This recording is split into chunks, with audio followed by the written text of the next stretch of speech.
The Bell of Atri. Atri is the name of a little town in Italy.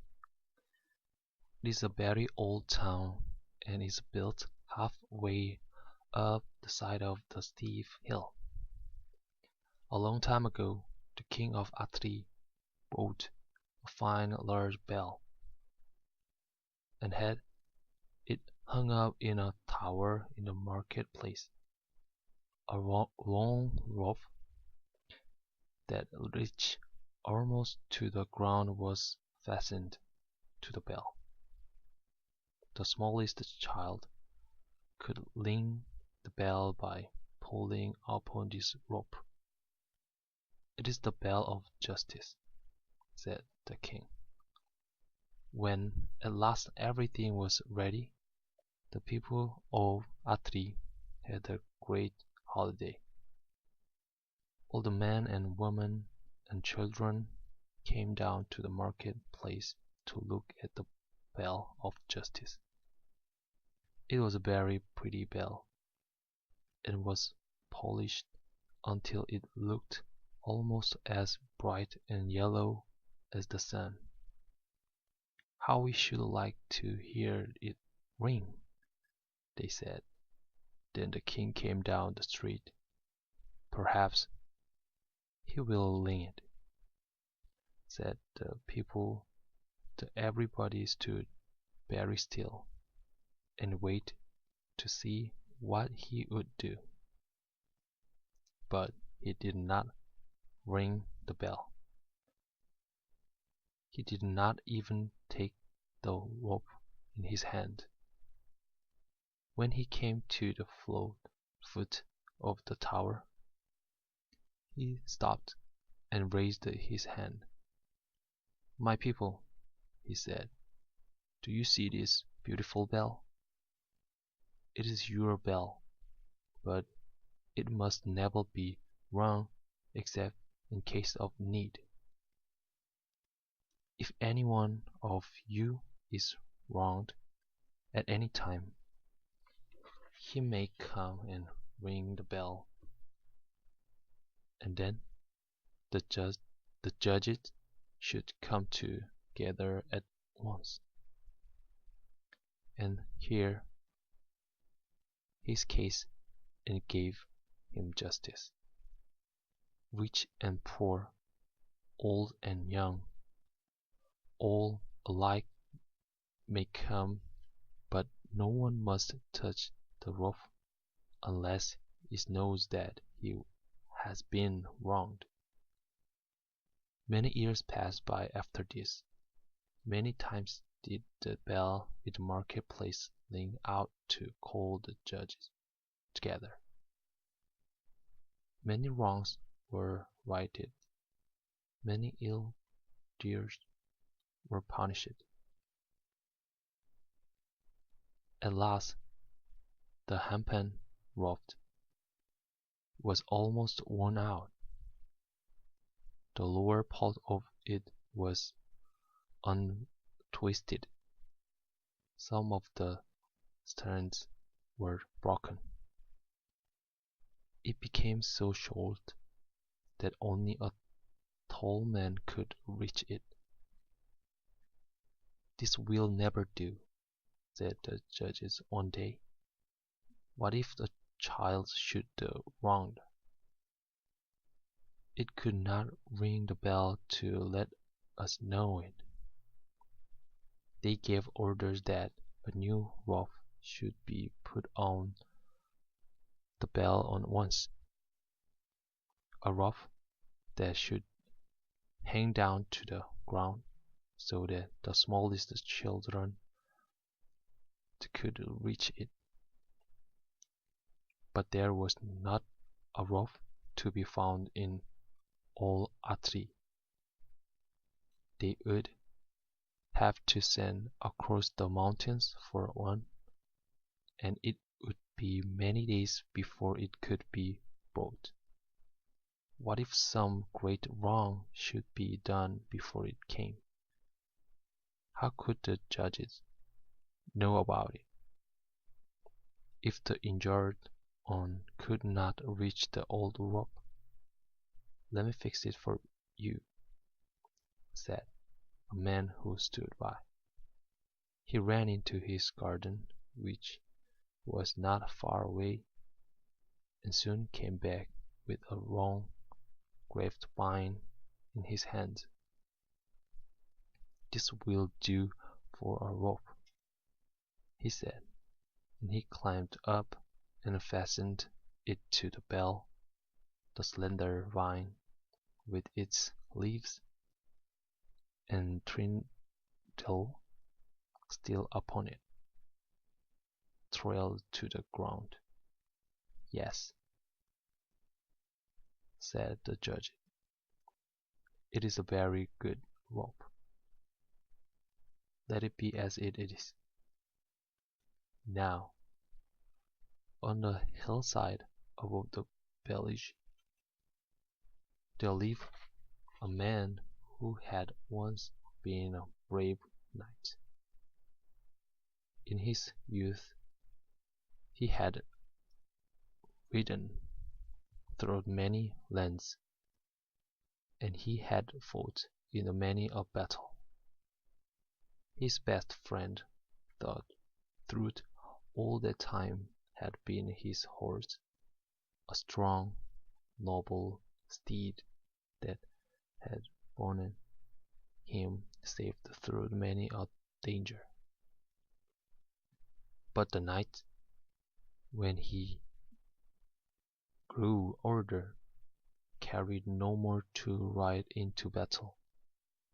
He cared no more to do brave deeds. He thought of nothing but gold. He became a miser. At last he sold all that he had, except his horse, and went to live in a little hut on the hillside. Day after day he sat among his money bags and planned how he might get more gold, and day after day his horse stood in his bare stall, half starved and shivering with cold. "What is the use of keeping that lazy steed?" said the miser to himself. "One morning every week it costs me more to keep him than he is worth. I might sell him, but there's not a man that wants him. I cannot even give him away. I will turn him out to shift for himself and pick grass by the roadside. If he starves to death, so much the better." So the brave old horse was turned out to find what he could among the rocks on the barren hillside. Lame and sick, he strolled among the dusty road, glad to find a blade of glass or a thistle. The boys threw the stone at him, the dogs barked at him, and in all the world there was no one to pity him. One hot afternoon, when no one was upon the street, the horse chanced to wander into the marketplace. Not a man nor a child was there, for the heat of the sun had driven them all indoors. The gates were wide open, the poor beast could roam where he pleased. He saw the grapevine rope that hung from the bell of just. The leaves and tendril upon it were still fresh, the green for it had not been there long. What a fine dinner they would be for a starving horse. He stitched his thin neck and took one of the tempting morsels in his mouth. It was hard to break it from the vine. He pulled at it, and the great bell above him began to ring. All the people in Arti heard it.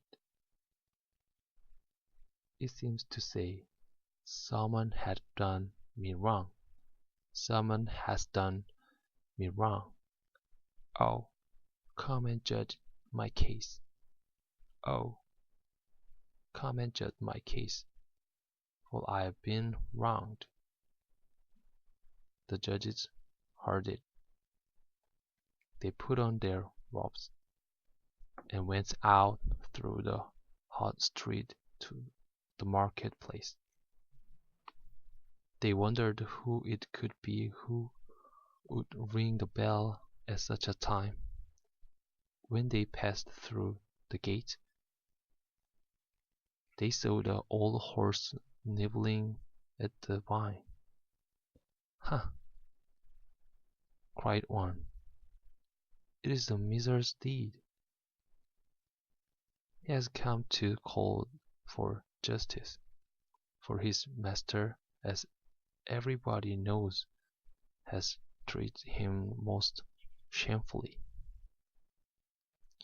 He pleads his case as well as any dumb-throated can, said another.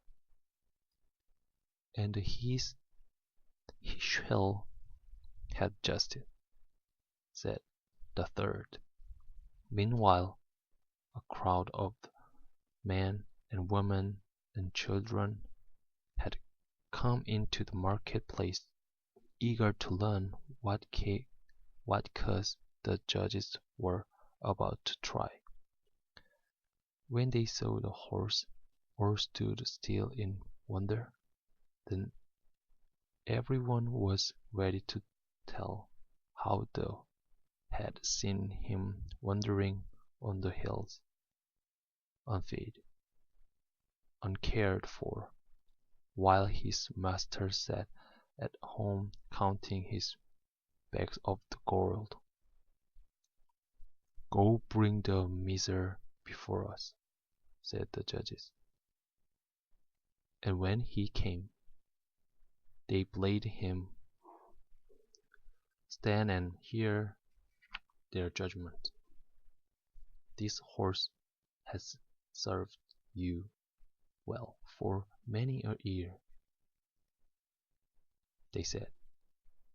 "He has saved you from many a peril.